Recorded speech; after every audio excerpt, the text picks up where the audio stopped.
අදත් ඔයාලව ආදරයෙන් K.K Food Diaries වෙත පිළිගන්නවා. අද ඔයාලට රයිස් එක කන්න පුළුවන් රසම රස චිකන් කරි එකක් හදාගන්න විදිය තමයි මම කියලා දෙන්නේ. ඔන්න මේ වීඩියෝ එක බැලුවොත් ඔයාලට රසට පාටට සුවඳට චිකන් කරි එක හදාගන්න පුළුවන්. ඔයාලා මේ වීඩියෝ එකත් එක්ක දිගටම ඉන්න. අපි බලමු දැන් අපිට මොනවද මේ රසම රස චිකන් කරි එක හදාගන්න අවශ්‍ය අමුද්‍රව්‍ය කියලා. ඉතින් මම මෙතන අරගෙන තියෙනවා චිකන් ග්‍රෑම් 500ක්. ඒ වගේම බෙදපු තුන පහ මේස හැඳි දෙකක්, අමු තුන පහ මේස හැඳි දෙකක්, මිරිස් කුඩු මේස හැඳි එකමාරක්, කහ කුඩු තේ හැඳි භාගයක්, ගම්මිරිස් කුඩු තේ හැඳි භාගයක් සහ ලුණු තේ හැඳි එකක්. ඒ වගේම අපිට ඕන කරනවා පොඩි ලුණු දෙකක් තුනක්, ලොකු ලුණු ගෙඩි භාගයක්, කරපිංච ඉත්තක්, ඒ වගේම රම්පේ කෑලි දෙකක් තුනක්, අමු මිරිස් කරල් 3ක්, තලාගත්ත ඉඟුරු සුදු ලුණු මේස හැඳි 3ක්, තක්කාලි ගෙඩි එකක්. ඒ වගේම අපිට කුරුඳු වෙනසාල් කරාබු නැටි ඒ තුන් වගේම කෑලි දෙකක් තුනක් ඔයාලා අරගන්න. ඔයාලට සේර තියෙනවා නම් සේර කෑල්ලකුත් අරගන්න. ඉතින් මම මේ චිකන් අරගෙන තියෙන්නේ කහ කුඩු සහ ලුණු මිශ්‍ර කරපු වතනින් සෝදලා.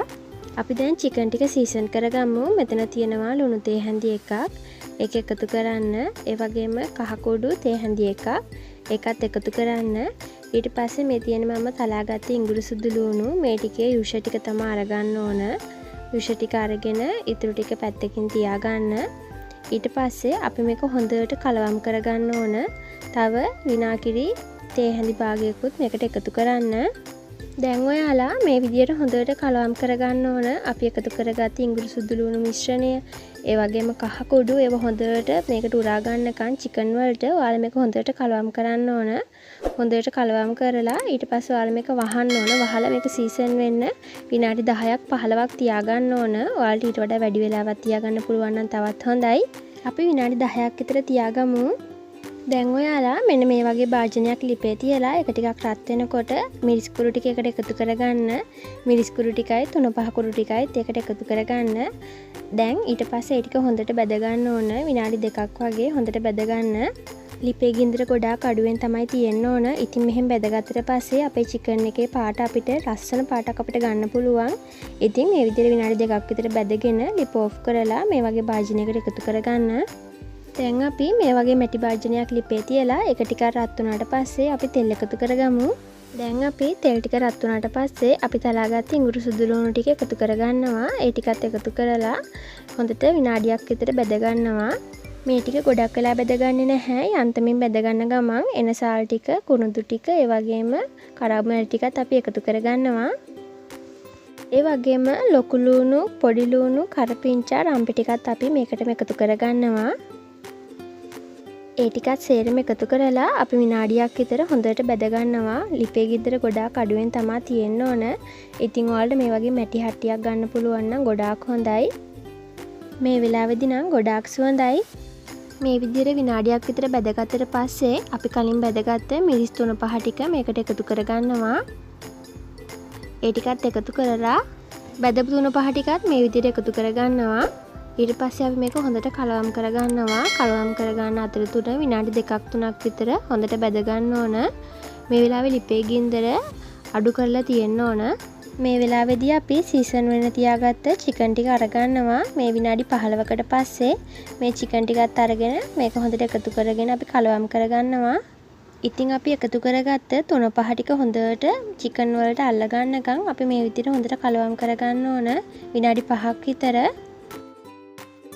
මේ වෙලාවේදී ලිපේ මද ගින්දරේ තමයි ලිප තියෙන්න ඕන. මද ගින්දරේ තියාගන්න ගමන් තමයි මේ විදිහට කලවම් කරන්න ඕන. දැන් අපි ලිපේ ගින්දර ගොඩාක් අඩු කරගන්නවා. ගොඩාක් අඩු කරගෙන අපි මේ චිකන් එක හොඳට වහ ගන්නවා. වහලා විනාඩි 10ක් විතර අපි මේක උයා ගන්නවා. ඉතින් විනාඩි 10කට පස්සේ අපි මේ විදිහට ආපහු හොඳින් කලවම් කරගන්න ඕන. මේ විදිහට හොඳට කලවම් කරගත්තට පස්සේ අපි උණු වතුර මිලිලීටර් 50ක් විතර මේකට එකතු කරගන්නවා. උණු වතුර ටික එකතු කරලා අපි කපාගත්ත අමු මිරිස් ටිකත් මේ විදිහට එකතු කරගන්නවා. ඒ වගේම තක්කාලි ටිකත් ඒව ඔක්කොම එකතු කරලා ආයෙත් හොඳට කලවම් කරගන්නවා. ඔයාලා තක්කාලි වලට අකමැති නම් ගොරක කෑල්ලක් එකතු කරගන්න පුළුවන්. ආයෙත් අපි මේක විනාඩි 10ක් විතර ලිපේ තියාගන්නවා. ඔන්න ඉතින් මේ විනාඩි 10කට පස්සේ අපි මේකට සීනි මේස හැඳි එකක් එකතු කරගන්නවා. ඒ වගේම ගම්මිරිස් කුඩු තේ හැඳි භාගයකුත් මේ විදිහට එකතු කරගන්නවා. ඒ දෙකම එකතු කරගෙන ආයෙත් හොඳට කලවම් කරගනිමින් විනාඩි 2ක් විතර අපි මද ගින්දරේ මේ චිකන් ටික හදා ගන්න ඕන. ඔන්න ඉතින් අපේ චිකන් කරි එක දැන් හදාගෙන ඉවරයි. ඉතින් අපේ චිකන් කරි එක හොඳින් තැම්බිලා තියෙනවා. ඒ වගේම මේ වෙලාවේ හරිම සුවඳයි. ඉතින් ඔයාලටත් මේ වගේ රසම රස චිකන් කරි එකක් ගෙදරදී හදා ගන්න පුළුවන්. මේක ෆ්‍රයිඩ් රයිස් එක වුණත් කොත්තු එක වුණත් අපිට කන්න පුළුවන්.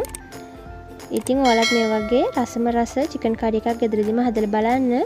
ඔයාලා මගේ මේ වීඩියෝ වලට කැමති නම් ලයික් කරන්න, කමෙන්ට් කරන්න, ඒ වගේම තව කෙනෙකුට බලන්න ෂෙයා කරන්න.